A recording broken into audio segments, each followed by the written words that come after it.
hear it because we're also chat. Sorry. Hi. Yes, ma'am.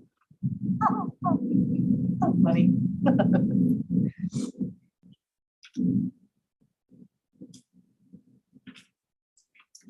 Welcome to our Tuesday, April 12th, 2022 Finance Committee meeting to discuss the 2022-2023 budget. It is 5:33 p.m. We will do a call to order beginning over here. Mixing things up. Ange Bitteroff. Sorry, Natalie Bridge. Nicole Medore. Veronica Babcock. Becky Fless. Tony V. Matt Marshall. Melissa Tracy. Diane Potter. Jim Lothridge. Administrative staff. Pat Hopkins, Superintendent. Andrea Dish, Business Manager. Tricia Morris, Director of Special Services. Karen Moody, Principal of Lower Richard School. Dave Dostey, Director of Operations. Angela Hardy, Director of Curriculum. Nate Stubber, Athletic Director.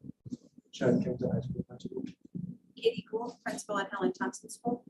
Vicki Dugay, Principal of Riverview Community School. Josh Barr, Director of Adult Education.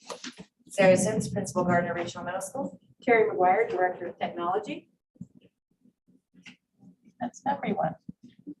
Thank you. I'd like to thank the Finance Committee and board members who are not on the Finance Committee for coming tonight. This is again our last look before it goes to the full board tomorrow night for a vote. So it's really important, if you haven't been part of the conversation, that you can have your questions answered and be able to present it personally as well as for the district within the community. So thank you all for being here tonight. So the first item on the agenda is the 2022-2023 requested budget, and I will pass that to Andrea. And Actually, there's public comment that you were going to allow first. yes, it's not on the agenda there. so No, I didn't- because normally we don't Right, allow I comment. apologize. So there is public comment that we need to read tonight. And Angela, I understand that you've been gracious enough to do that. Jim, I want to ask you a favor. You are really adept timekeeper, 2 minutes. And cut her off. No pressure. Yeah, no pressure here. There are multiple letters, so each Yes. letter is really taken. Thank you, Jim. First, probably I'll start with who it's from. 10 seconds. I'm sorry, can't do it.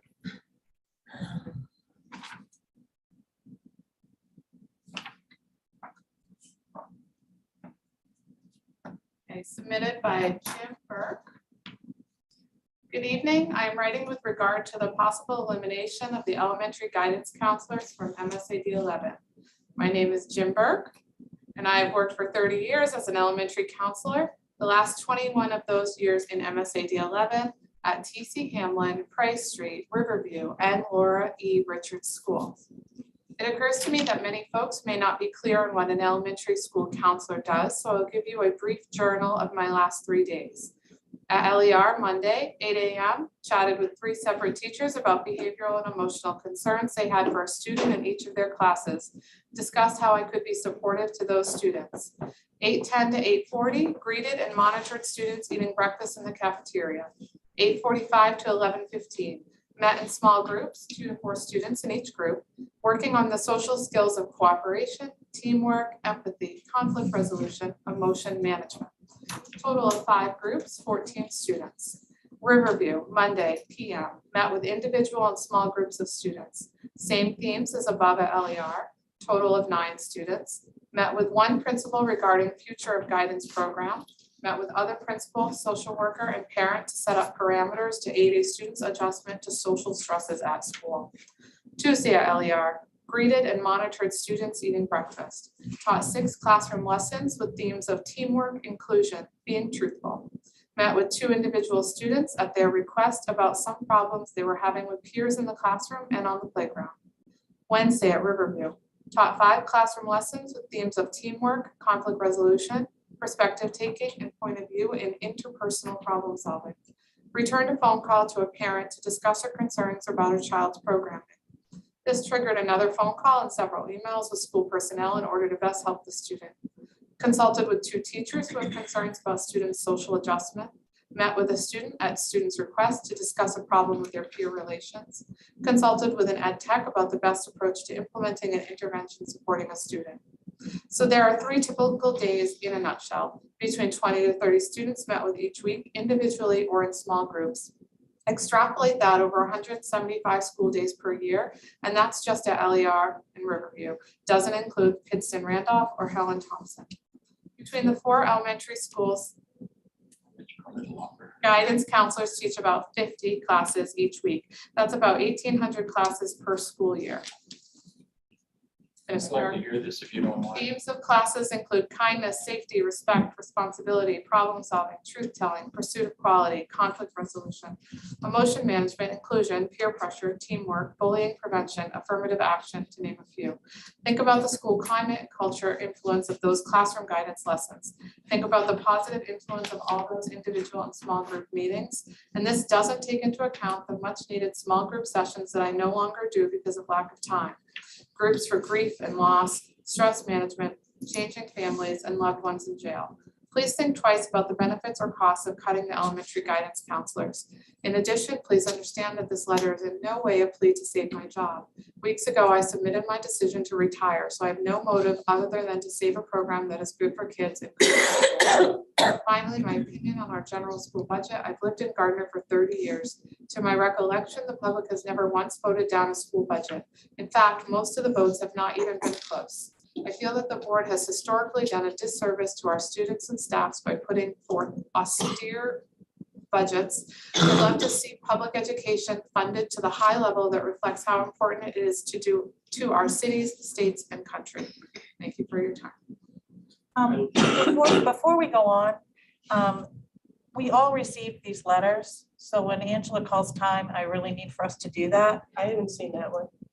It was sent out. That was a long time, not a long time, but one of the first ones. That was one of the first ones that came out last week. The format might have been in pages, and not everyone outside of a Mac user has pages. Okay. I didn't even receive the email for it, so I was with Jim and listening. This is the first time that I'd heard it, Incorrect. so I'm sorry. I really want to understand what she was saying. And I I will be appreciate very that. careful from now on. Thank you. And I don't want to cut off anyone, but we've received all these emails, and I was able to open Jim's, and I didn't understand that others were not. Yeah, I didn't even get it, so It's been read in its entirety now. thank you. Thank you. So this one is from Joan Turtelot. Good evening, my name is Joan Turtelot, and I've been employed as one of the elementary school counselors in MSAD11 for the last 16 years. I've worked at Pittston Randolph Consolidated School, Helen Thompson School, and TC Hamlin School. I would like to share my thoughts on the role and benefits of retaining school counselors in response to the recent proposal of eliminating the elementary counseling program. The impact of a school counselor is invaluable, and moreover, it is truly immeasurable. School counselors are trained and utilized to support students on a number of levels, whether they are teaching whole classroom guidance lessons, a tier 1 intervention, running a small support or skill group, a tier 2 intervention, or providing one-to-one support to a student, a tier 3 intervention. School counselors impact every student in the school each week. Here's a snapshot of a typical day for me at one of my 2 schools. Upon arrival, I spend my time consulting and collaborating with other staff in relation to either individual students or classes as a whole. I also use this time to prepare for my classes. At 8:10, when the students start to arrive, I pick up a student for some one-to-one support and skill building. At 8:40, I am in a 40-minute class, another at 9:25, and another at 10:10. At 11, I pick up a student for one-to-one support and skill building. I meet with this student while I'm eating my lunch because that is the only time I have available. At 11:30, I pick up another student, and my final one-to-one appointment is at noon. At 12:35, I am beginning my second round of 40-minute classes, of which I have 3 before I have door dismissal duty at the end of the day. Every minute that the students are in the building, I am directly interacting with them in some way. This is the role of a school counselor, to touch the lives of every student. Guidance classes consist of learning life skills. Topics taught are relationship building, problem solving, stress management, general emotion management, emotion identification, self-awareness, bullying prevention, assertiveness, self-advocacy, leadership, safety, mindfulness, tolerance and acceptance, empathy, respectfulness, listening, respectful communication, and self-control, to name a few. That's 2 minutes. And everyone received this letter? Yeah. Okay. Veronica kindly checked, and Mr. Burke only sent his email to the Gardner school board members. So Minus Matt Marshall, but Tony and I got it. First I did see it. Yeah. I actually read it. I don't know how I got it. So it was not sent to the entire board. So just to be clear Yeah, for the it was only public. Next, this is from Sarah Lucas. Superintendent Hopkins and Ms. Celeste, I was sitting at the rug with 22nd graders today, leading a reading lesson about the main idea of a story. We were discussing the feelings of the main character and how they have changed over the course of the story. Over and over again, students referenced lessons that they had covered in guidance class while they talked about how they deal with big feelings. They had so many recommendations for the character lifted straight from the lesson plans of Miss Turtelot. I'm writing to you today not to save Joan's job though I value and respect Joan as a colleague and friend, but to save the guidance program for our Tier 1 students. The valuable life lessons they've taken away from guidance class have given them a feelings vocabulary and a problem-solving skill set they are not getting anywhere else. The role of the guidance counselor is not superfluous in our school. Our school needs both a guidance teacher and a social worker, especially after what these children have experienced in these last 2 years. Our social worker is also a valuable member of our team, but does not replace a guidance teacher. She is in the role of a Tier 2 intervention and only interacts with 3 of my 20 students. The other 17 do not get to benefit from her work because they are not deeply enough in crisis. The guidance teacher has the power to help keep kids from reaching that level by addressing problems and teaching skills before the crisis is felt.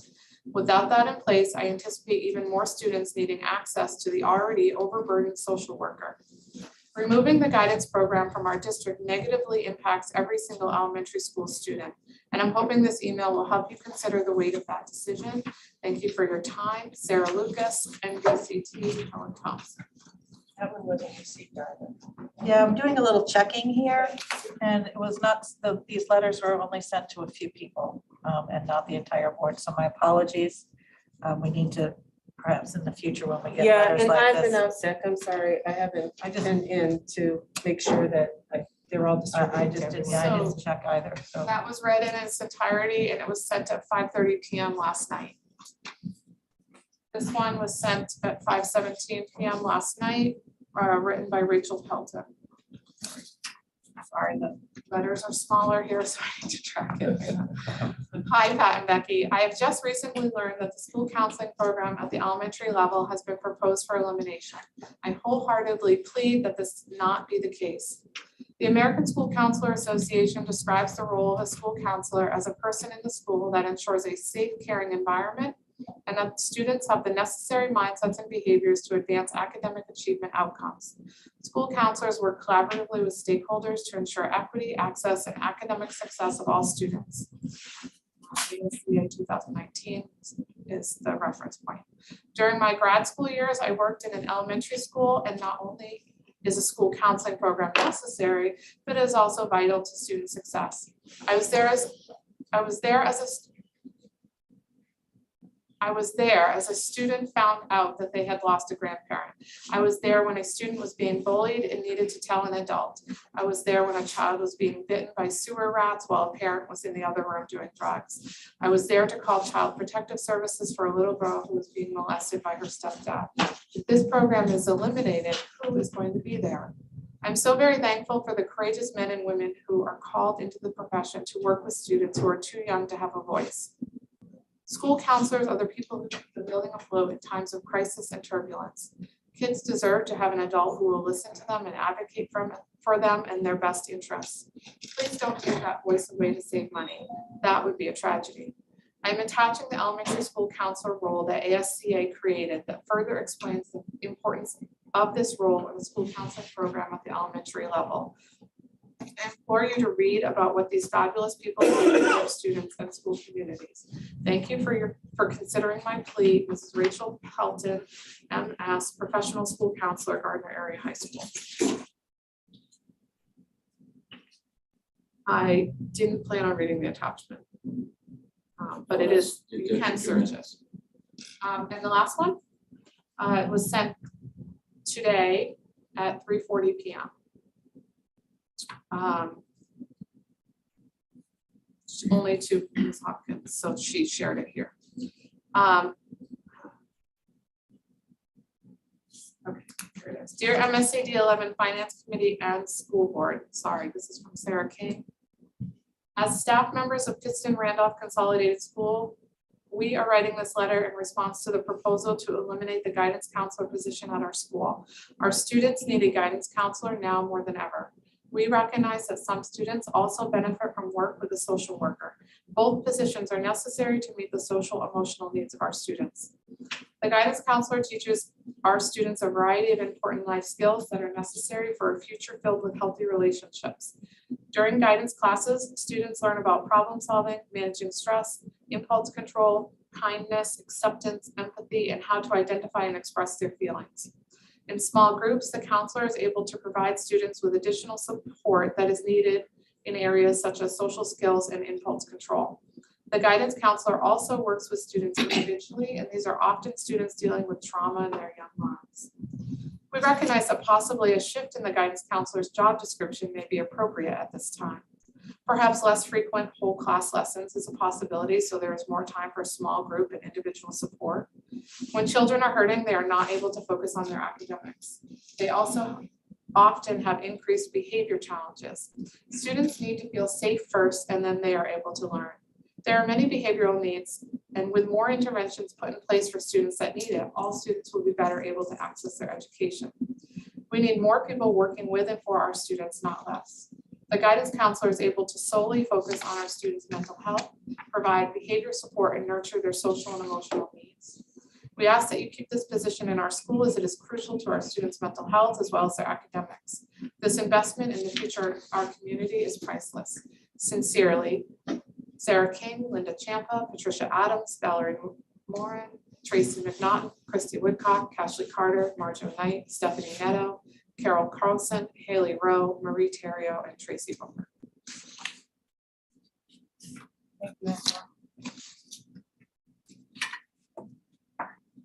So at the last meeting,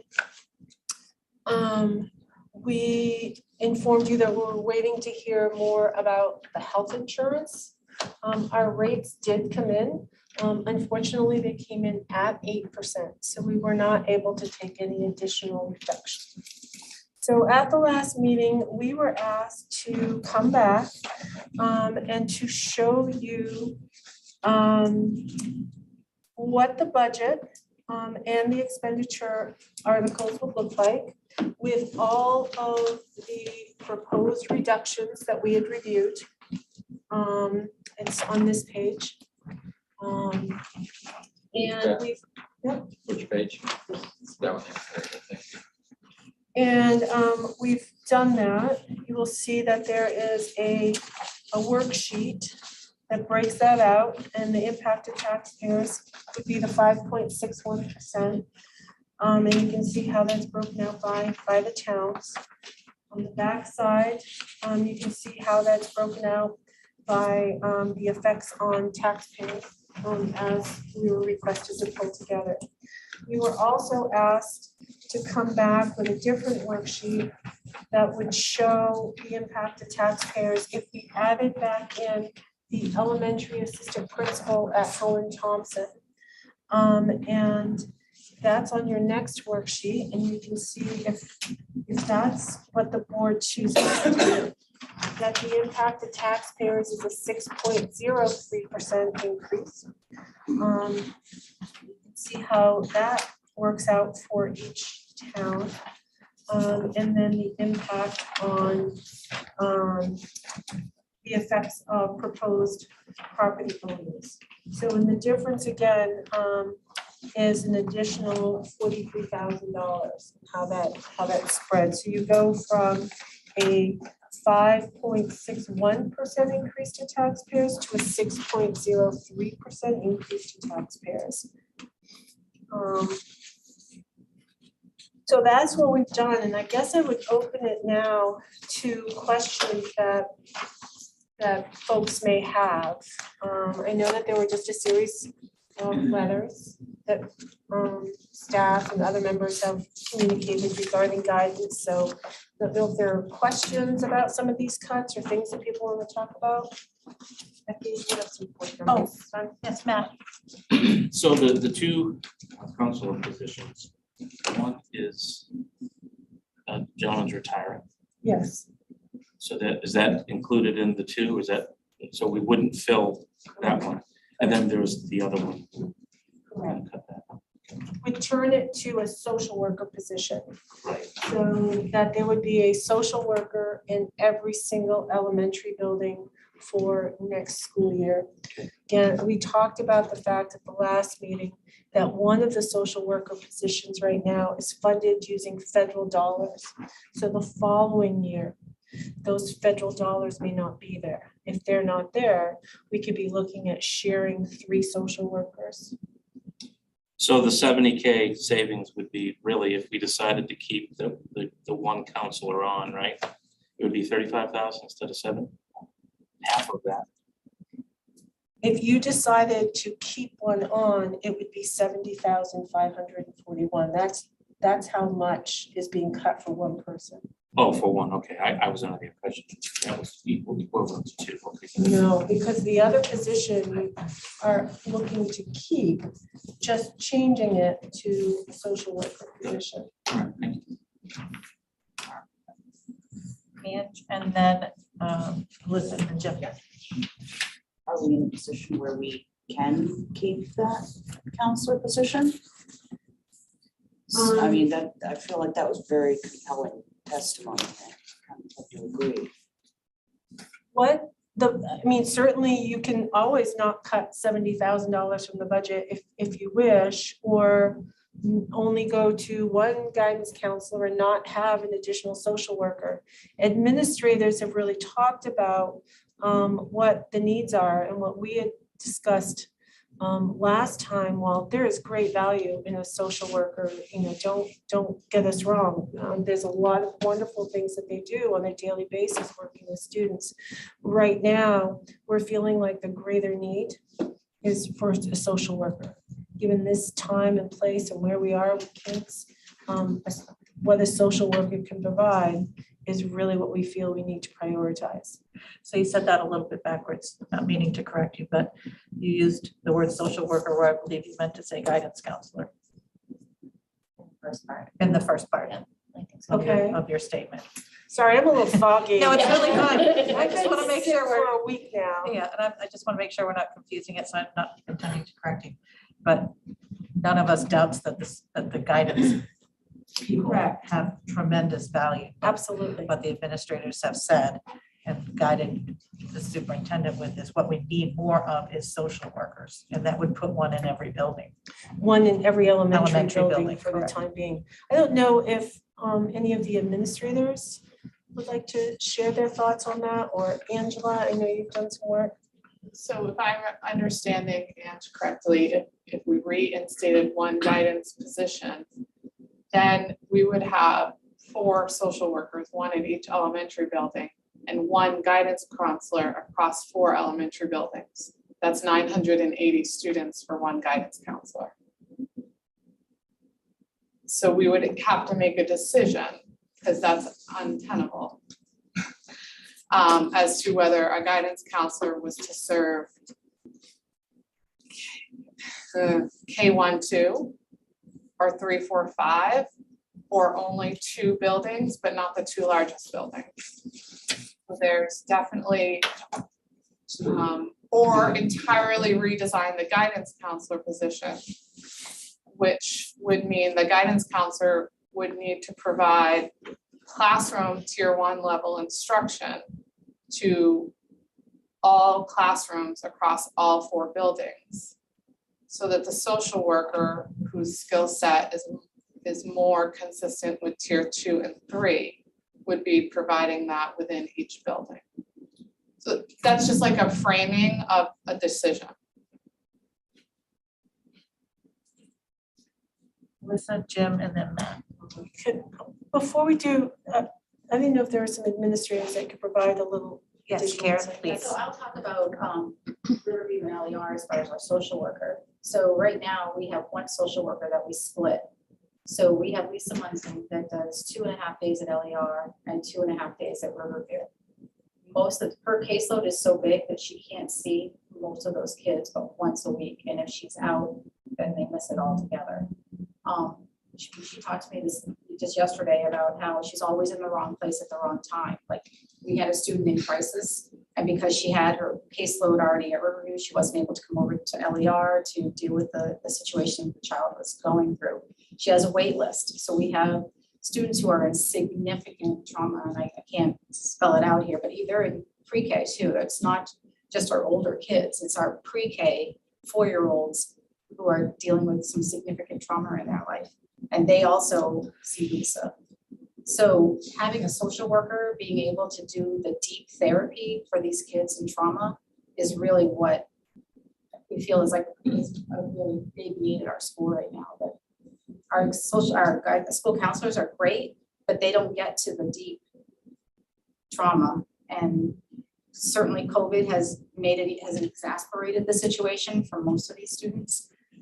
They have come back to school with a lot of issues with social skills and emotional regulation and all of that. And really, we just feel like that social worker piece is really critical right now. Yeah, I mean, I can definitely agree with what you're saying. I mean, Lisa, and same thing, we had a kiddo in crisis and she was at LER and couldn't help them.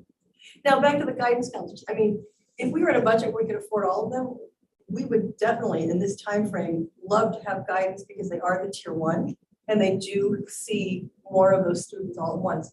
But we were asked to prioritize based on the budget. So right now, looking at the needs of our students, we have significant trauma and the social workers are really, they're just spread extremely thin.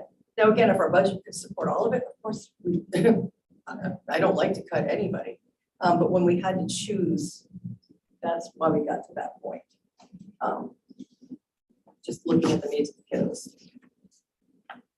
And I piggyback on what Vicki and Karen said. It's similarly, our school counselor splits time between our school and Kingston Middle School. The one piece that I did want to mention is, though it's not a replacement for the school counselor, there's also tier 1 instruction happening for all kids through the second step curriculum, which all teachers are implementing. So again, it's not a replacement, but it is a piece that's currently in place across kindergarten through 5th grade in all classrooms in all buildings. And likewise, our social worker has, I think, a caseload of 40, maybe more, with a wait list, and that person is providing services for students as early as pre-K, which is the first in just a couple of years that we've had a full-time social worker. Thank you. And everyone understands what tier 1 is? Okay. Just being sure. Yes. Alyssa, Jim, Matt, Tony.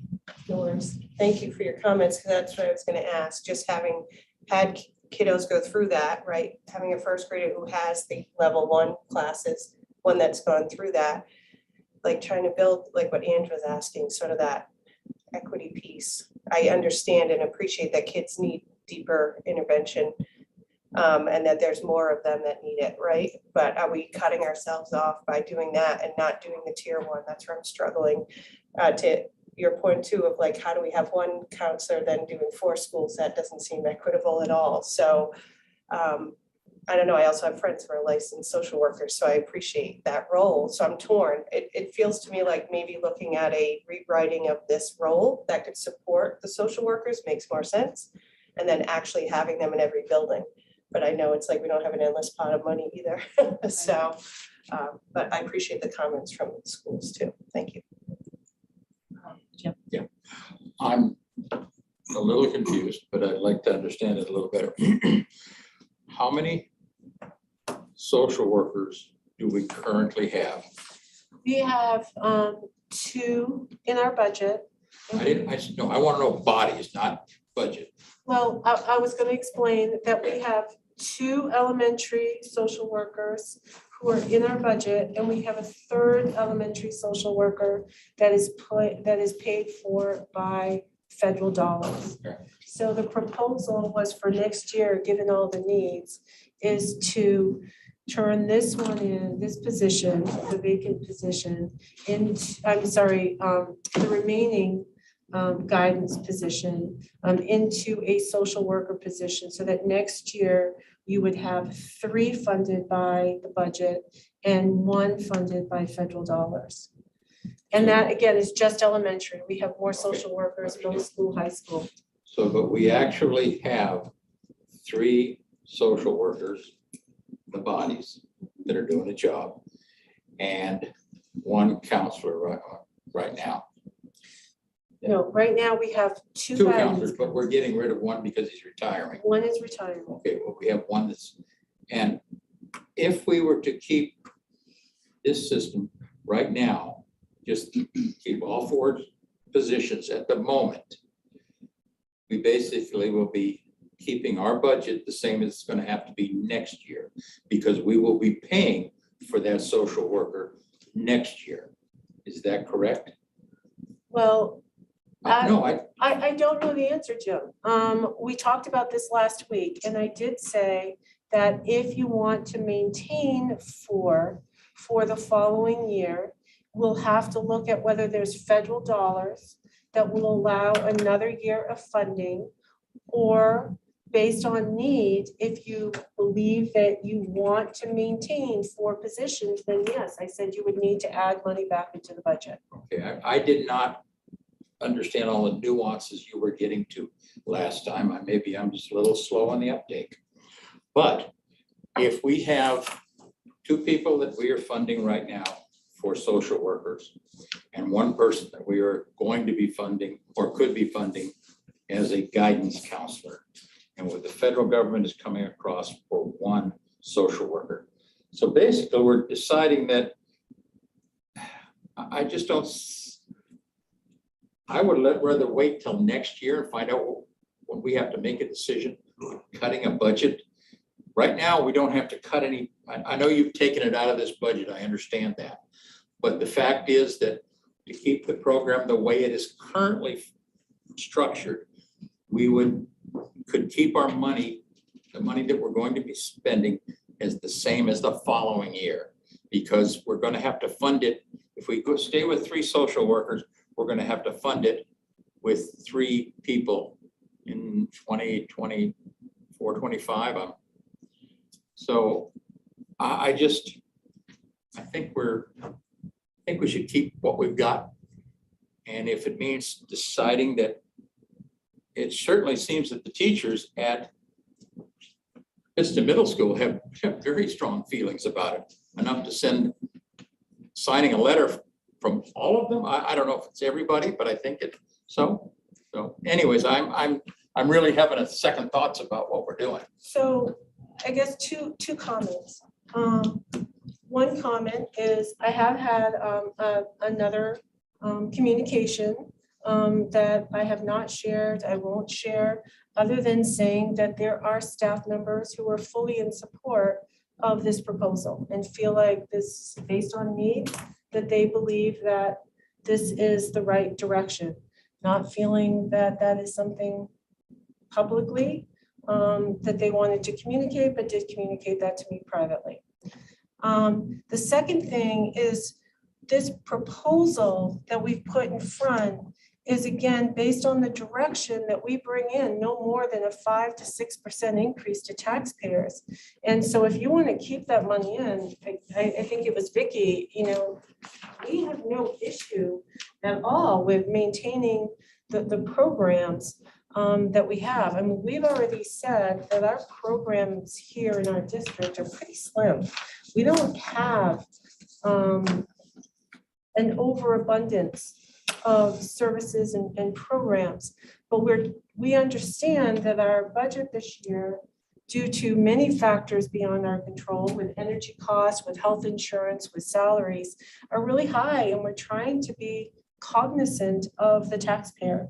And so in order to bring it in line as we were asked, this was one of the last savings that we put on the table, so.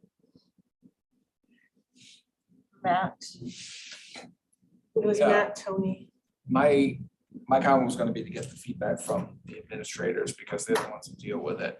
And correct me if I'm wrong, the budget we're proposing is a social worker per building, because some are getting split right now. So right now, Jim, we don't have a social worker per building. We've got guidance counselors that are on the same level. And my question, I guess, is, social workers with the caseload, that's probably only gonna go up. Versus a guidance counselor who teach the good, good citizen class and stuff like that. A social worker doesn't have the time or wouldn't be doing those things. So that's what we may be giving up by losing a social worker or a guidance counselor. But I'm sure, I won't put words into your mouth, the need for the social worker in every school building seems to be the way to go ahead and again, I don't want to cut anyone either, and I don't care about paying more in taxes, but I'm not the average person. Everyone doesn't want to pay an extra dime. But a social worker per building, I think, would be a huge thing. But I like the feedback. And my son uses them, full disclosure too, so. Thank you, Matt. Tony, and then Ange. Yeah, thanks. So, yeah, hearing the those letters read, that commentary, I thought that was provided a good frame for the work we're doing here. Just a reminder, right, we've got some flexibility. We're all taxpayers and we can all choose what we're going to do with that. I do want to be mindful. One of the things that hit is losing the program.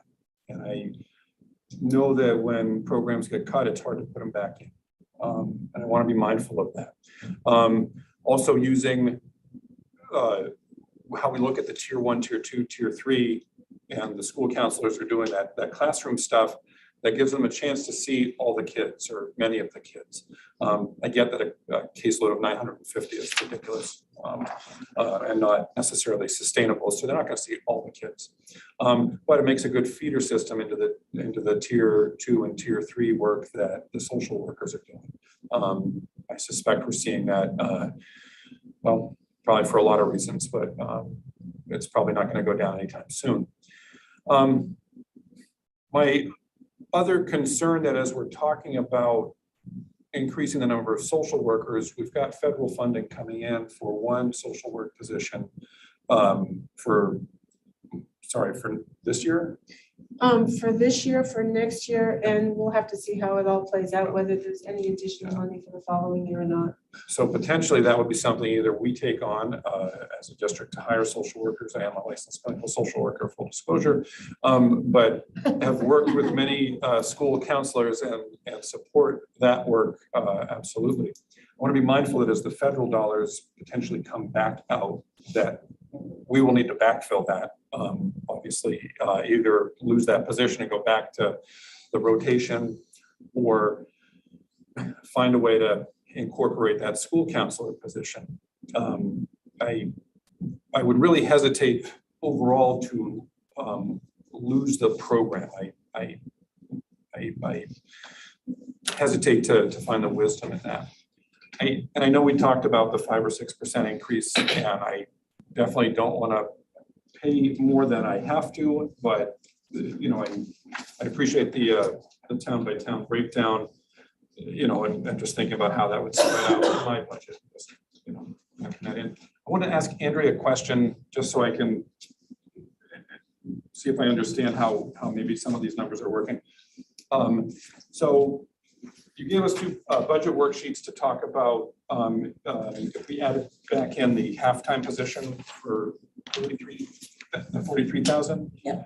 And that's a 4,200% increase in the budget. Is that 5.61 to 6.03? In the budget, it's a 5.06 to 5.22. That's the budget. We talking about the budget or are we talking about the increase? I'm talking about the increase. Yep, so it's a 5.61 to a 6.03. Yep. Does that mean that 43,000, does that translate to the 70,000? Would that be an additional 7,100% increase? Does it work like that? Okay. Don't ask me to do that kind of math on the fly. I am not comfortable in a public meeting. I'm sorry. Okay, all right. So- Just wanted to see if we could thumbnail it or something. That's cool. I just wanted to remind you of the numbers that you see on the backside, the effect of the proposed taxpayers. That is for the schools portion only and does not include any additional passed along by the city or the towns. So it's just the additional portion of the school district. Okay, thank you. Yeah, just wanted to ask that, just to clarify. I would lean towards keeping the guidance, the school counselor program active. I know that needs more passion through these numbers. So what that means, if we keep the $79,000 or $70,000 in, and we try to fill it with a guidance person, that means we're gonna stay with 3 social workers and 2 guidance counselors. Correct? That's what you're proposing.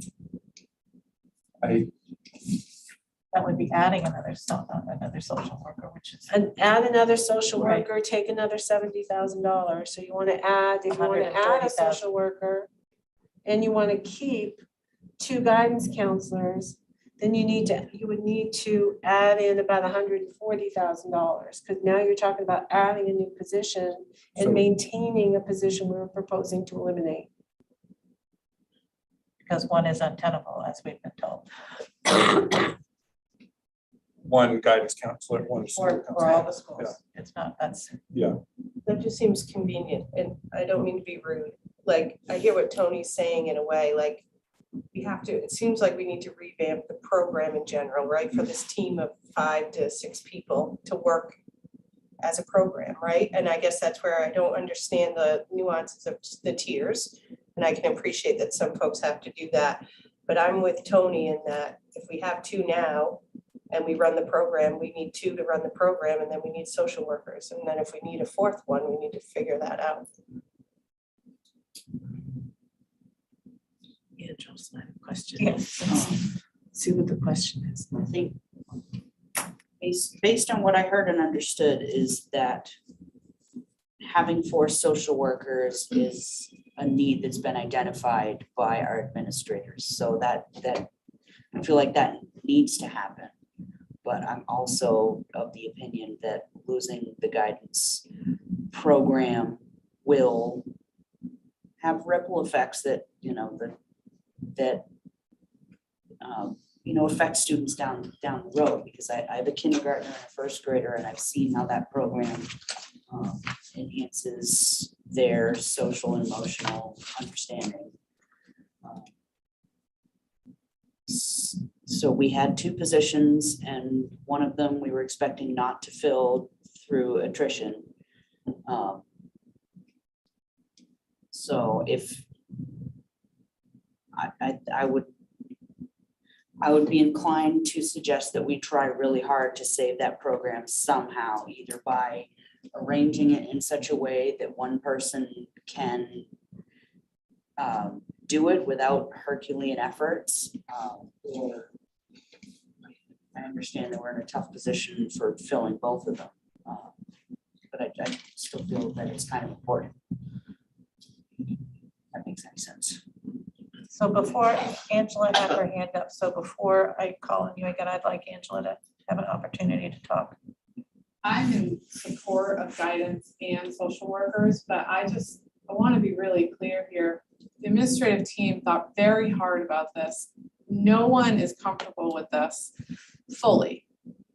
So this was not a light decision or recommendation. We don't decide. We have no staff member who goes across 4 buildings, none. We don't have the time for it. A human doesn't have the time for it. We don't have the mileage to support that.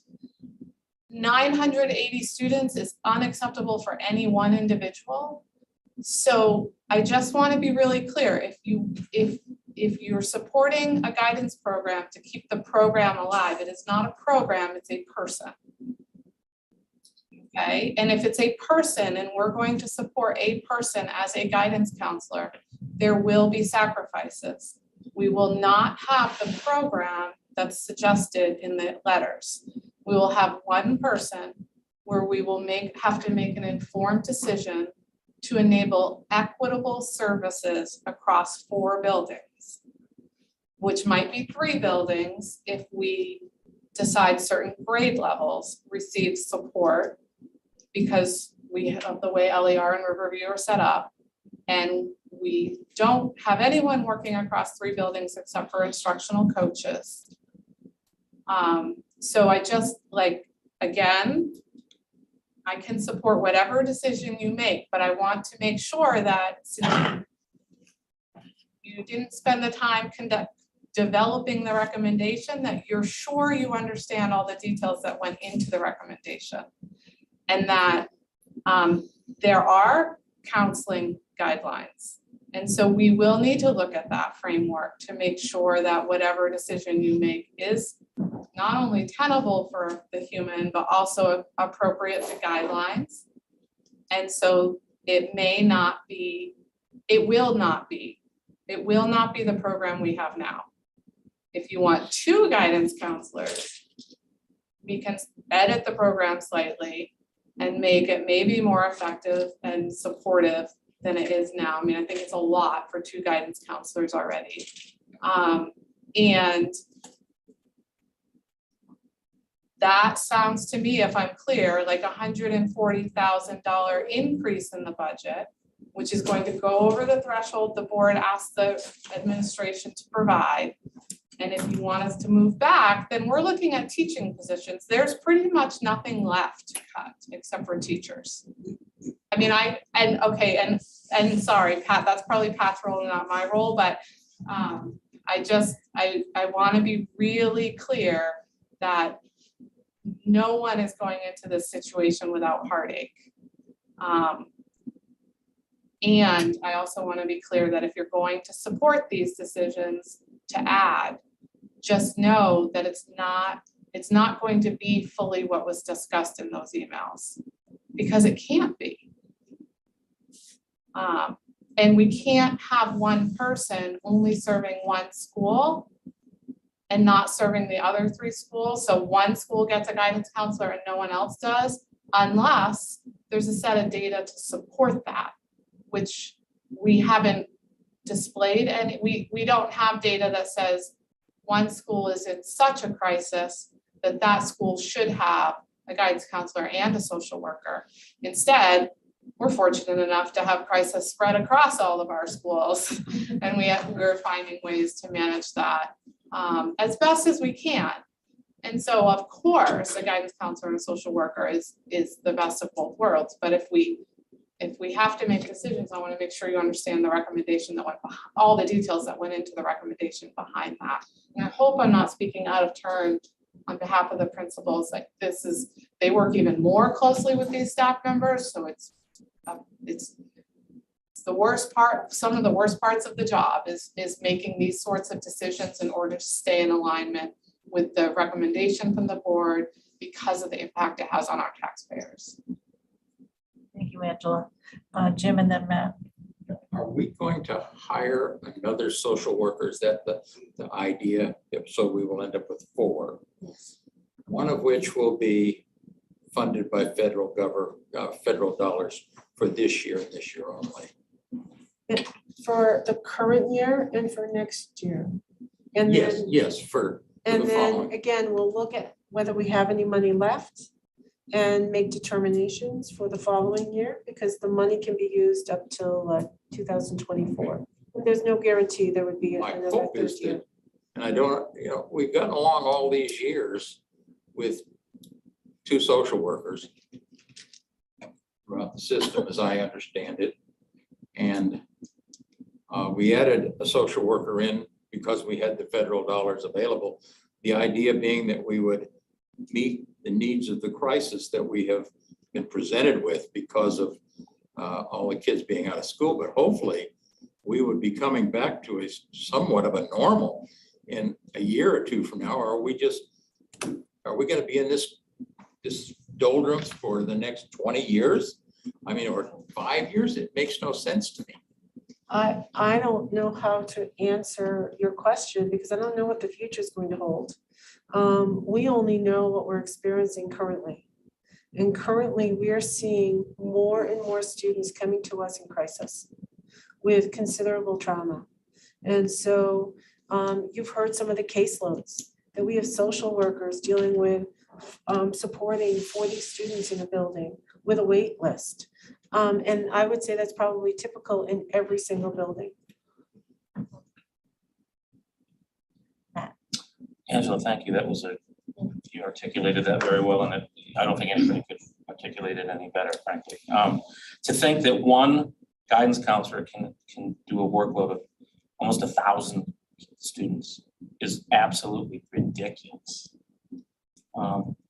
Having 3 social workers, having a social worker in each building, I think is a good thing. Nobody wants to make cuts especially when you're talking about positions. I think a 561 increase, you all did exactly what we asked you to do. And to Pat's point, a lot of people, when it comes to discussing cutting positions, they certainly don't want to be on the record. And they don't want their names out there in public if they certainly agree. It's not a fun topic to talk about, right? So I just don't think that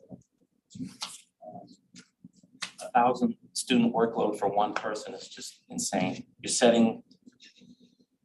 What can they get done? I mean, you're setting them up for failure, first of all. So I like the 561 budget increase. We said between 5 and 6, boom, it's there. We don't know what the city's gonna do. Andrea, thank you for adding in the impacted taxpayers throughout each town. It's very helpful. So I would support the recommendation as is if I had a vote on the finance committee. Thank you, Matt. I think it's really important. I tend to agree with you, and Angela, thank you so much. It's really important that we recognize how much time and how many hours the administrators have put into this budget and made these decisions. They don't just sit down we don't know what they're doing, and we don't know on the day-to-day what the guidance counselors are doing in the building. We are hearing from the guidance counselors, and I don't discount their letters in any way. However, I do know that we have had extremely needy kids post-pandemic, and social workers are not plentiful, and their workloads are huge, and of course there's waiting lists everywhere. So I really rely on our administrators who have done many hours of work, who don't like to do this either, to bring to us what their very best suggestions are for us to do with our budget moving forward, because they're the ones that have to carry it, and they're the ones that it's going to impact the most. We get to say yes or no, but they're the ones who have to carry it out. So when they bring us suggestions, I really want to respectfully listen to what they have to say, knowing that they're in a trench that we're not in. Can I have one thing? Sure. To Tony's point, I totally understand that the program, we don't want to lose the program completely, but that's the thing, right? Budget year to budget year, we can make decisions. So the following budget year, maybe we have an opportunity to put a couple of guidance counselors back in the budget. Or maybe not. Maybe federal funds will come through because the federal government realizes there's more of a need now. So maybe they'll give us a little bit more money, or maybe the state will free up a little bit of cash. But it isn't a program that absolutely once it's gone, it has to be gone completely. It could be something that we look at every year, right? And based on y'all's recommendations. So. Yes, Diane. Thank you, Matt. I believe someone said there would be some way, not completely, that other staff and classroom teachers can fill in a bit of some of these important things that we're Rewrite those jobs a little bit. Yes, that was stated. Can we get another social worker? I don't know.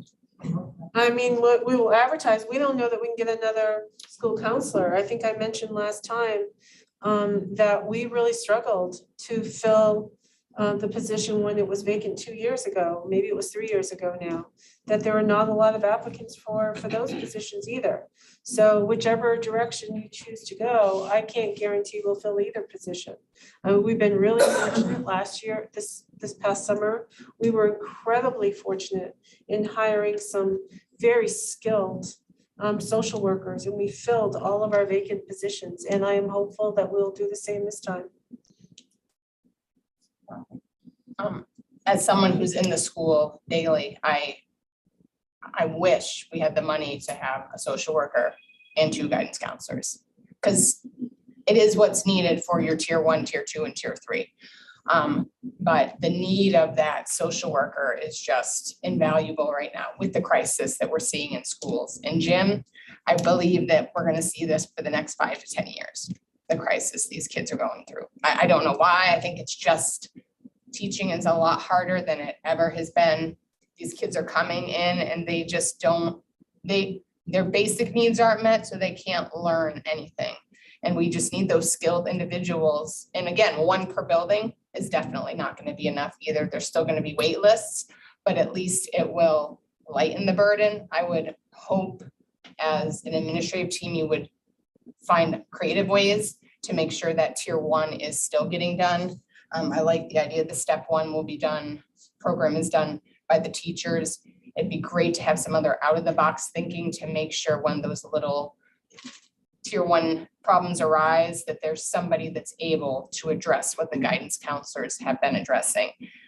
Unfortunately, I of course would never want to cut. I wish we could say 4 social workers, 2 guidance counselors, call it good. But realistically, our budget can't handle that, the taxpayers, because then we would be putting everything else back in that's been cut, and the people of this community just can't sustain that. And that directly impacts their children that they send to school with us. When the stress of the family is that much, these kids are coming to school bearing that weight. Like parents don't want that, but kids sense that. So it stinks. I hate it. I never like to cut positions, but I think social workers right now and creative ways to get tier 1 done is what needs to happen. Thank you. Other comments? Oh, never mind, just said Becky. And my mind was going similarly to what Veronica was saying, and potentially eliminating that tier 1 guidance counselor position. We're tacking more on to our expectations of our teachers whose plates are already incredibly full. So I would just want to, it would make me feel better knowing if those teachers within the second step program have added support one way or another, even added support within their own team level. Like on our teacher workshop days, is there opportunity for them to really talk and digest more of that curriculum so that we're doing it to fidelity, not as a replacement of the guidance program, but to really supplement what's missing potentially. So I would feel better knowing that that's a really focused conversation as long as that position, the guidance program's not there, if that's where it goes. I just would feel better knowing that teachers have that support and know that they feel confident in their instruction.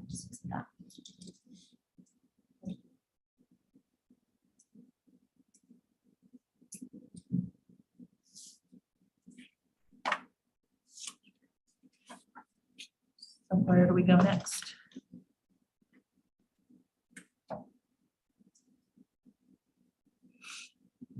Set the budget recommendation. At some point when you're ready, yes, finance needs to make a recommendation to the school board for the board to take action tomorrow night. You're still looking at 2 options with a difference of a half time. My question was too. Yes, that's what we were asked to bring back at the last meeting. There were concerns with the elimination of the half-time elementary assistant principal over at Helen Thompson, since the STEPS program and the STARS program will be housed in that facility next year.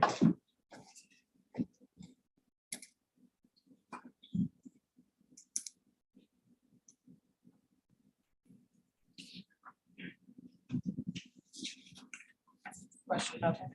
Wish you would. So with the STARS and STEPS program being over there, how is, I understand that you need, like, it's good to have another administrator or part-time. Is the assistant principal kind of the go-to administrator for that program, or do you guys share that responsibility? I was gonna share responsibility this year, just keep in mind just STEPS this year, but. Okay, and how have you felt just with the one program it's gone with the 2 of you sharing that?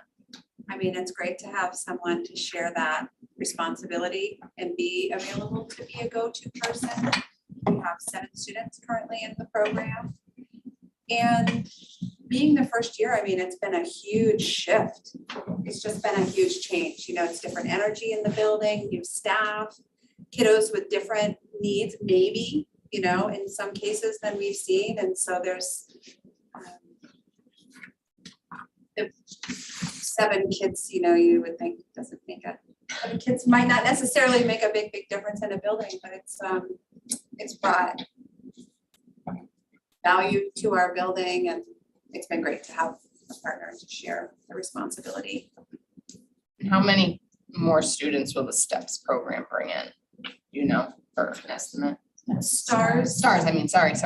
I'm actually not certain how many will start with us. Yeah, so it's hard to say how many will start. I believe there are 4 students in there right now, and a couple are full day students.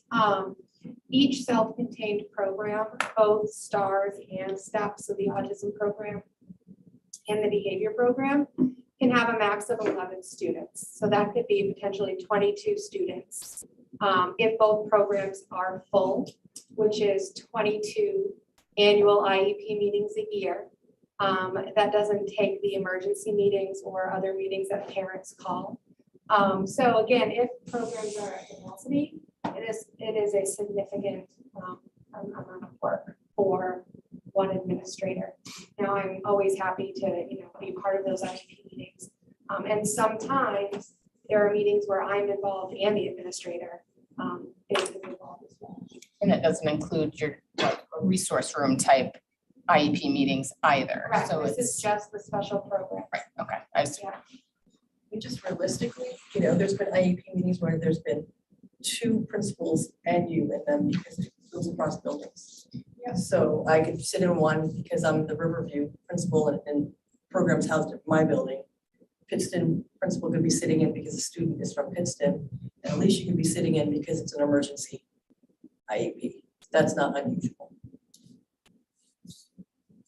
And is Helen Thompson our biggest elementary school right now, number wise, even without those 2 programs? Yes. Yes. Okay. Thank you. Thank you, that's helpful. I hadn't even thought about that. Thinking about students coming It from. depends, but it's not unusual because, you know, these are, if the kids are in this program, they're in there for a reason. Right. So there can be more IEPs than you would normally think, just because we're working with what the student needs. And their sending school is not necessarily West Gardner. It can be any other. Correct. Yeah. And I don't send all of them from all of them, but if it looks like a student might need to be placed all day or might need something more than what the program normally would do, then it does require the building principal to be involved just because it's housed in that building. That makes perfect sense. So thank you for that. Questions from board members? So if everyone just, again, as you look through the lavender shaded area, those are the cuts that we're really talking about tonight that will get you to the 5.06% increase to the budget or the 5.61 to taxpayers. And that does include the academic tutorial. It includes not filling a vacant middle school PE position. And again, by not filling that one, we'll still meet the national standards for class sizes. We're looking at not having a freshman basketball team for girls or boys next year, or JV golf, or JV boys ice hockey. It also includes the elimination of 3 special ed tech positions, a half-time high school world language teacher position, a half-time high school science teacher position, reducing the work year for the Gardner Area High School assistant principals and the assistant director of operations. We'd reduce their work year by 6 days each, from 226 days a year to 220 days a year, with them taking that time off during the summer.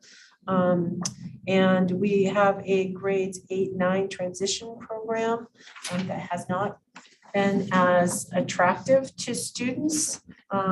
We have not had participation for many reasons, and so we're looking at eliminating that for now, plus a few other items. But I just want to be clear that the proposal encompasses all of those reductions.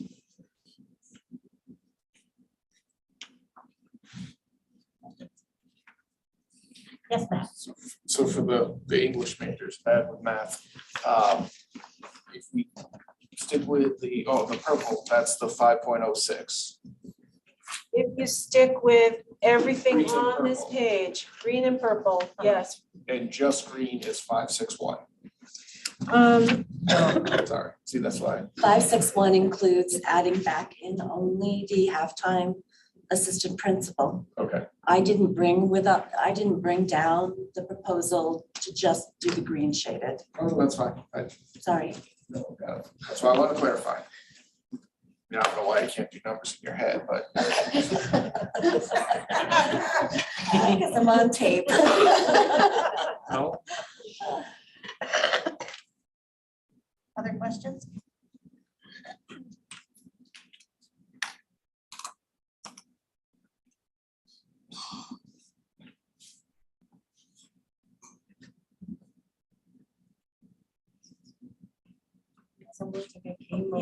Yeah, I'm just wondering if everybody's had a moment or you look like you need to say something. I know, or- I'm just still struggling with the counselor thing. So this is the time to talk it out. Yeah, honestly. no, I think I wasn't trying to discount the administrators. They're in the buildings, like you said, completely, and Angela does a great job with data and understanding where we need to be. And I've listened to the previous meeting, so I've heard Jim speak about the assistant principal halftime, so I think I'm leaning towards that. 6% doesn't, I mean, I'm looking at a difference of $5 for me personally, right? I mean, I'll pay $20, right? Whatever. Right. I don't want to cut teachers, and I know our students need the mental and guidance help they need. So I think we can find other ways, but I'm with Nicole and just hoping that we don't put too much more back on the teachers as we have more kids that are struggling. That's gonna be tough. So, but I'm not on finance anymore, so I'm gladly sitting here waiting for someone else to make the motion, but I'm in line with that, so. Yeah. Angela had something. Yeah. Yes. We do have a really robust 6 through 12 guidance program. Yes. So it's not really fully, I mean, I hear you, whatever you want to do. Yeah. If you all collectively want to do, we'll do our jobs and support it. But, so it's not eliminated, it's there. It would be enhancing the 6 through 12, bring it back to K-5 if we're able to do that. If you decide to do that. Or redesigning K-5. Whatever conditions you end up supporting. Jim. You just said, I want to understand what you just said, Angela.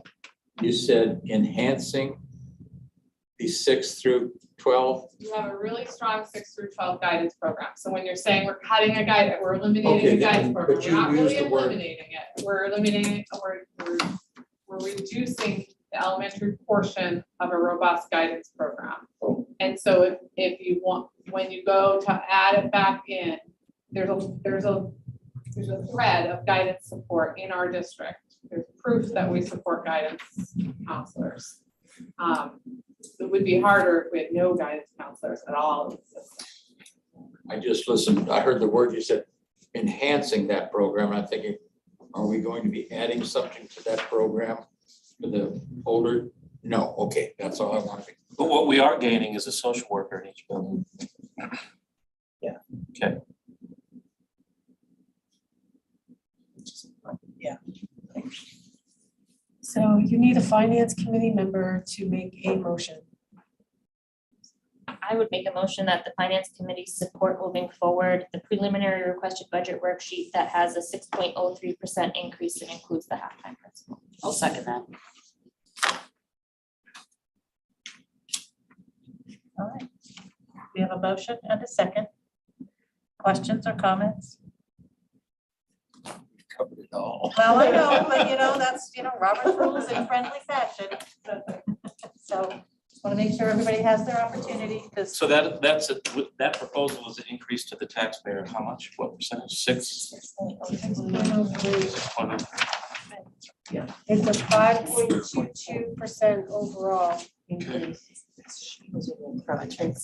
Yes. Holy crap, I can figure out that much. I was thinking. I know, I just want to make sure that I know you're not on finance, but It is what it is, I guess, at this point. You either do the assistant principal or you don't. That's really the only thing that's up in the air right now. correct. And that's what, $3, $4 extra dollars. Right. That's what I mean. Yeah, listen, I mean, it's coffee, Yeah.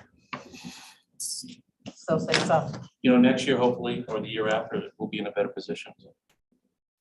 I would really like to think so, that things will sort of settle. I'd like to think that things will settle for our kids, and I would like to think that federal and state dollars would settle, but we don't know that. That will Well, and I don't want to burst bubbles, but Yeah, I am I was not gonna say. optimistic. Yeah.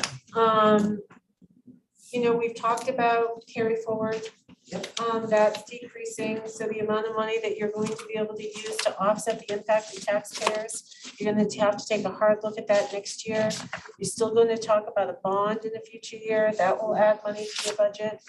School boards are gonna be required soon to be responsible for services for students or children age 3 and up through CDS.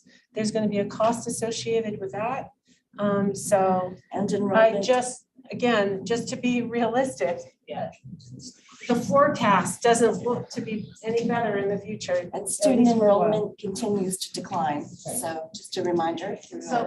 So this points out, however, that we might need to, in between this particular vote that we're about to take and sometime in the future, we just need to perhaps have a work session, a board work session where all these costs get laid out on the table so we can have as a board a really informed, comprehensive look at the things that are required of us, the things that the cliff that we may be facing, so that we're not just waiting until budget season. So maybe we have an opportunity to just ask questions and think about how to move forward, because all the things you're saying are absolutely right.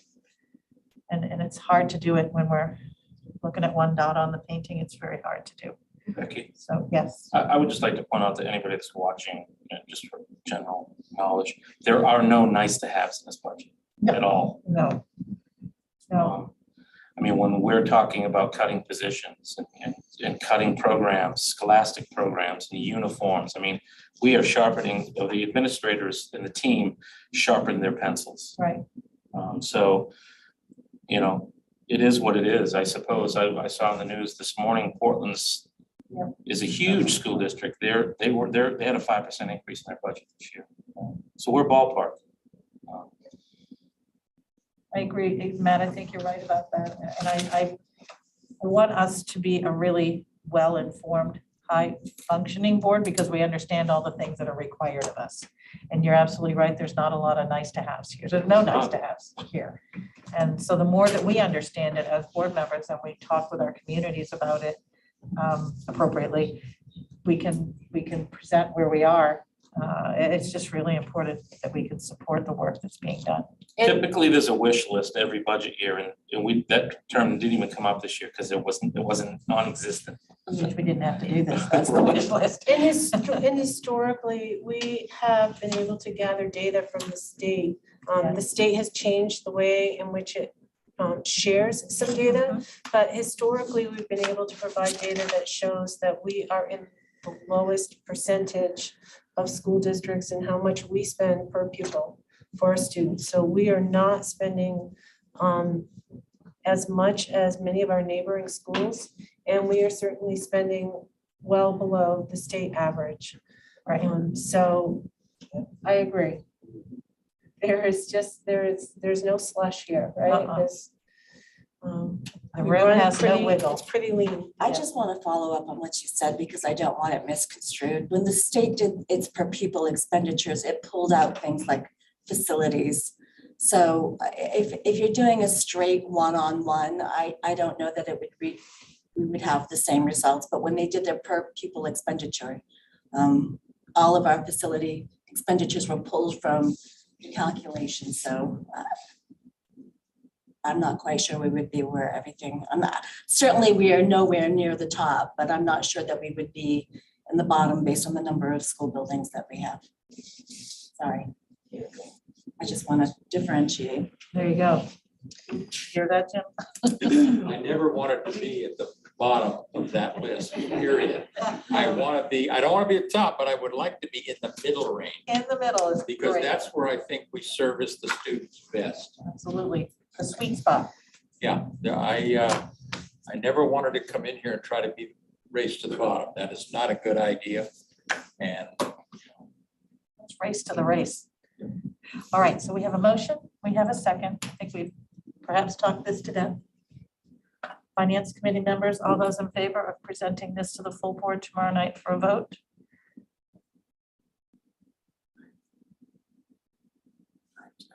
Opposed? Abstaining? We're all good. Motion carries. Thank you. Thank you for working hard on this, guys. and talking it through. Thank you, administrators, for being here and answering our questions. Do you mind if the administrators leave? Josh needs to stay, but if others, Josh, you're staying after school. if others can go, if you don't mind. Great. Thank Thank you all. Thank you. Thank you. I'm gonna talk to Katie for a second. He always does. He always does.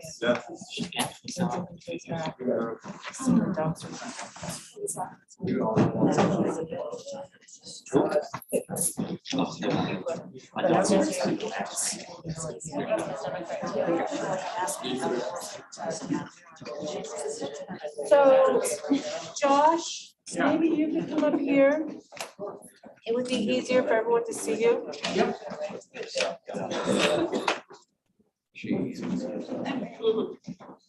right here. Right there. Stand at the podium. Yes, please. Raise your right hand. So You've always wanted to say that. Yeah, right. To keep this moving forward, Yes. Andrea, would you like to kick us off for this budget? Do you want me to start now, or do you want me to wait till everyone? I'd like you to start now.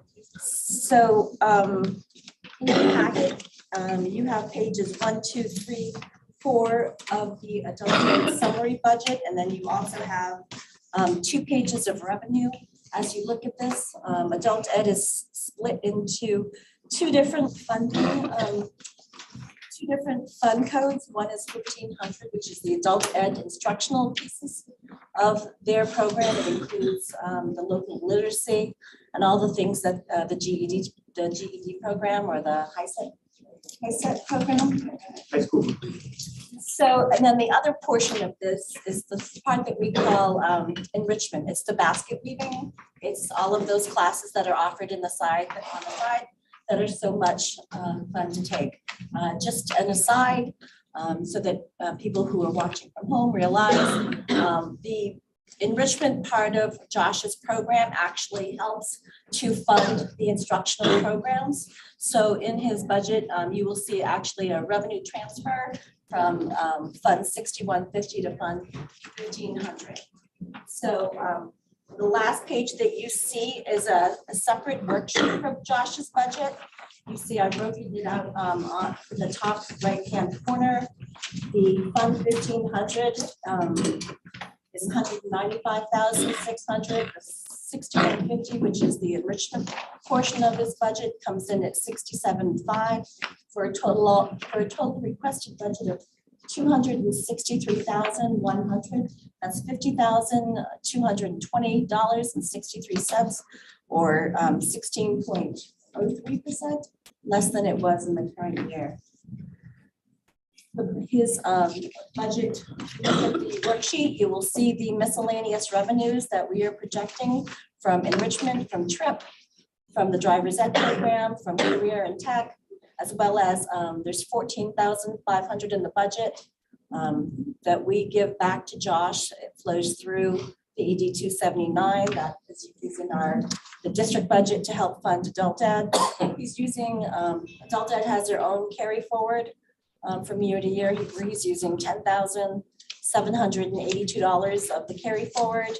And then you see that transferred from enrichment to the instructional program in the amount of $10,000. You can also see on this worksheet that Josh, or the adult ed program, is receiving $51,336.61 in subsidy from the state. The amount needed from the local taxpayers is $105,450, the same as last year and the same as the year before. It's a 0% overall increase, but due to the changes in valuation, there's changes to each of the 4 towns. So that's why you see increases and decreases. Josh, I don't know if you want to go into particulars about your budget or if people have any questions about what they see. No, just I would say the slight changes, we are using our grant money really well. That will come in next year to cover part of what our teacher, which you don't see anywhere on here, but we will have a Maine College and Career Access grant and then Adult Education Family Literacy Act AFLA grant that helps fund some of our teachers, which helps reduce some of the expense. We are including the $7,500 we anticipate getting with driver's education. And in terms of increases, we've got a little bit of money, around 6,000 with plus or minus some other benefits in adult literacy, which we have not had in the past. And that's kind of actually a recent development where we've had some,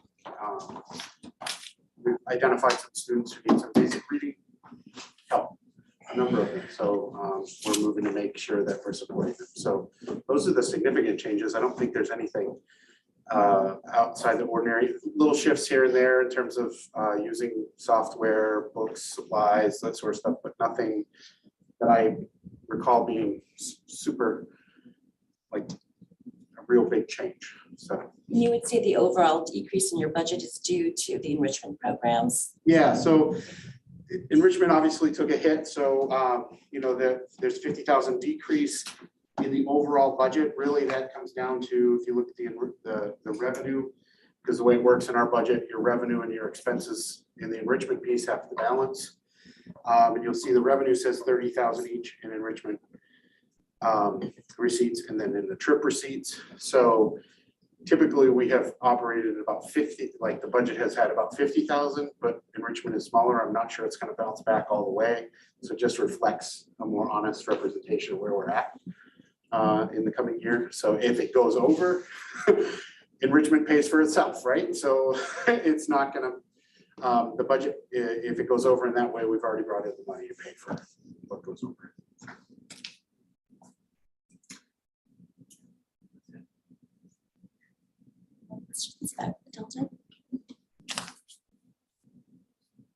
Yes, Jim. Have we made an agreement with the driving? I had a brief conversation with Roy's driving school, and he and I are going tomorrow to West to kind of firm up details, and we'll have to go take the ones that he has. High school. He has to have some backups, some of those details. So, he's excited.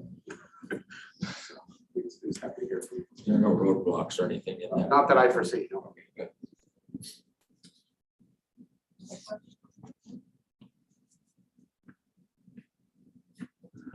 Seeing none, I would certainly entertain a finance committee member to make a motion to accept the presented adult ed budget. We accept the budget as presented.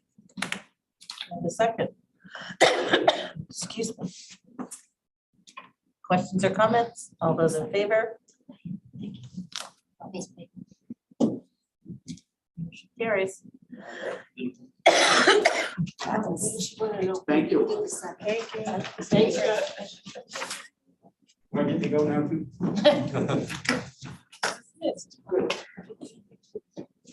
Try to make this one as quickly. The next budget that you have in front of you is the nutrition regular budget. So the district contributes towards this budget. The program is not allowed to make money. This year, the budget, I anticipate an increase of about $225,000, mainly from health, salaries, and rising food costs, not knowing what the year is going to bring. In addition, we have a lot more kids eating free lunch. So, and I have yet to see what a full year of this looks like. So that is the increase that I'm projecting. And it is being funded, as you can see from the on the next page. So with the transfer from the district's budget, you will see that that one funds the other.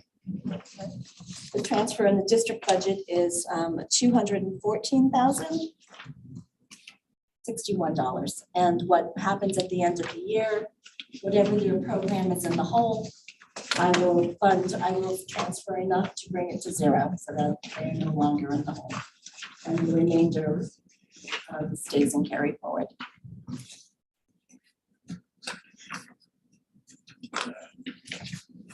Questions for Andrea? So how this works? Seeing or hearing none, I would entertain a motion to move forward with the requested nutrition budget. School year. And a second? I'll second it. We've already gone over the questions and comments. So all those in favor? Thank you so much. Motion carries. And lastly, The last financial audit. The last conversation I asked Pat if we could add it to our agenda. There are some changes going on with RKO. So RKO, for those of you who are here in the fall, is our accounting firm and has been since I've been here. I've been here for 30 years, or closely approaching 30 years. Yep. Don't tell anybody. And she can't do math in her The head. auditor that we, and I won't do math in my head. The auditor that I have used for most of those years is Hank Farah that you met. We are required by the state to have an annual financial audit, and we are also required to produce financial statements, and that's what RKO has done.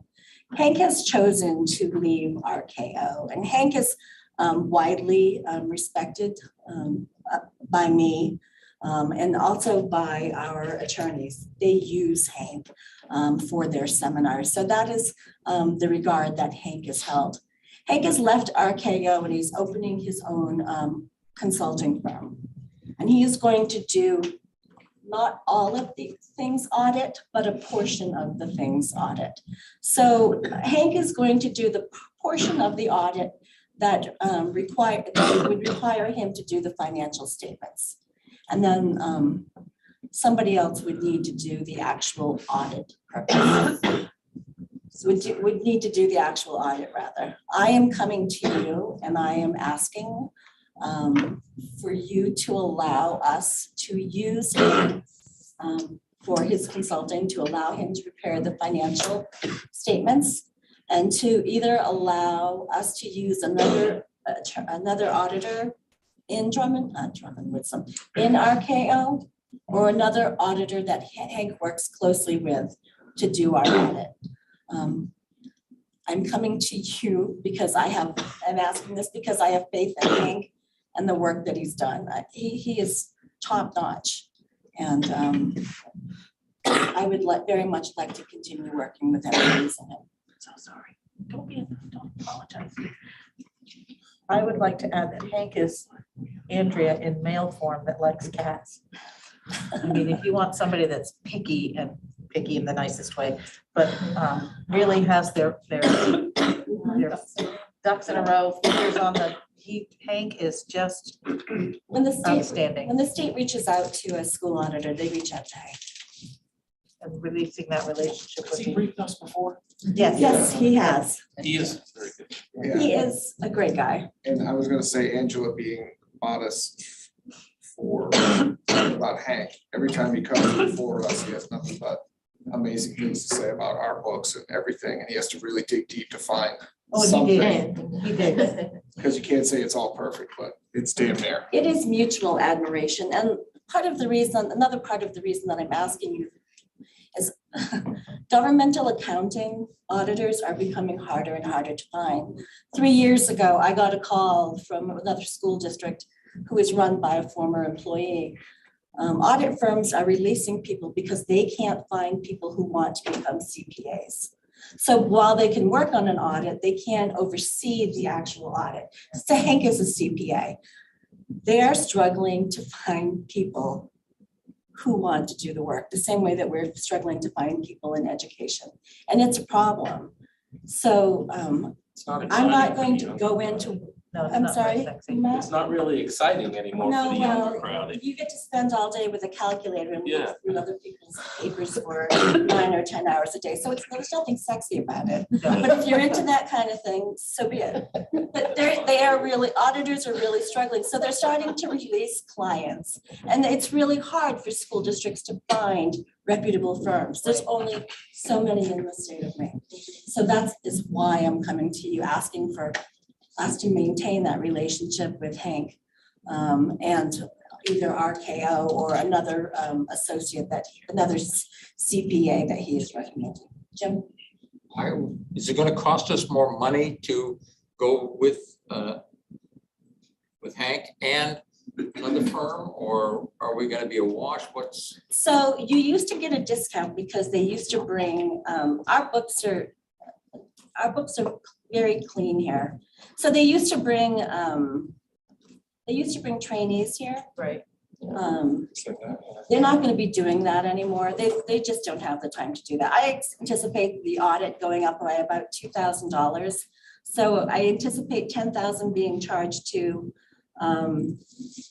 the CPA, and then $10,000 for the preparation of the financial statements and the consulting. So it's about a $2,000 increase, but what I was told by one of the partners at RKO yesterday is that they would have been increasing anyway. I was thinking, So- right, yeah, it's a wash. Probably. So So basically, we'll be, whatever we're gonna get for an increase would have gotten anyway, so we're not looking that at. is my understanding. Is Hank getting ready to retire? Oh, no. Geez, Hank is younger than I. Hey, Hank is young. He's got another probably 20 years before Yeah, he's gonna go he's- anywhere. Oh, okay. It was just time for him to go on his own. Well, that makes sense, but I just didn't want all of a sudden, Be Hankless. yeah, I don't want to touch that with a 10-foot pole. Right, smart, Jim. Yeah, I'm out of this. No, he's not old. He's just really, he felt like it was time. Well, that makes When sense. I I didn't when I think he met was with that him old. last time we were doing the audit, Everybody looks young to me, what can I say? he let me know that he was gonna do that, and I said, oh my gosh, we're not gonna lose you, are you? Andrea, you don't look old enough to be here for 30 years. Thank you, Matt. You're the person of the day. I mean that, I'm not trying to. I He was appreciate 7 he years said it, old when though. He gets points for saying it. Almost 30, 20 years. So. So a motion then to continue with Hank and RKO. Jim, and second? So Whoever. I don't, or whoever. Yeah. Right. Or whoever. Or whoever. Ange, second. Who was the first? I'm sorry. That was Jim. Sorry. Okay, all those in favor? Excellent, motion carries. I don't know why I'm having it, but I could always watch it on tape again. Future agenda items. Who knows? It's All not those, budget. all those in favor of the superintendent going home and. I was going to gonna bed? say, Yeah, I yeah. was gonna say, get her the heck out Let's of here. go. Thank you. Thank you. Sorry, ladies and No, gentlemen. no, it's not your fault. Tomorrow, board and then it goes to. Then we have to, It's not then we have to compare all of them. Just so you know, safe So then to. we'll bring you guys back and you will sign your life. Thanks for using my mind that way. Yeah. So it sounds like